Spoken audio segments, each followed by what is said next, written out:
আসসালামু আলাইকুম। গ্রামের ধান ক্ষেতের মধ্যে অ্যাকোয়াটিক প্ল্যান্ট পাওয়া যায় অনেক। এখানে দেখুন অনেক ধরনের প্ল্যান্ট আছে। এই যে দেখুন কত সুন্দর প্ল্যান্ট হয়ে রয়েছে এখানে। এই যে দেখা যায় বিভিন্ন রকমের। তো এই প্ল্যান্টগুলো কিন্তু ধান ক্ষেতেও পাওয়া যায়।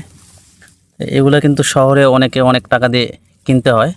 আসলে গ্রামে কিন্তু এগুলো আশেপাশে সংগ্রহ করা যায়। বিভিন্ন ধরনের প্ল্যান্ট আছে এখানে। এই যে একটা জঙ্গলবেলির মতো একটা প্ল্যান্ট, এই যে দেখুন। আর এখানে মিক্টার মতো আর অনেক ভেরিয়েটিভ প্ল্যান্ট এখানে আছে, যেগুলো আপনাদের দেখাবো আজকে। আসলে অনেক আছে ভিতরে। এখানে আরও কিছু প্ল্যান্ট আছে, যেগুলো দেখায় অনেকে চিনেন।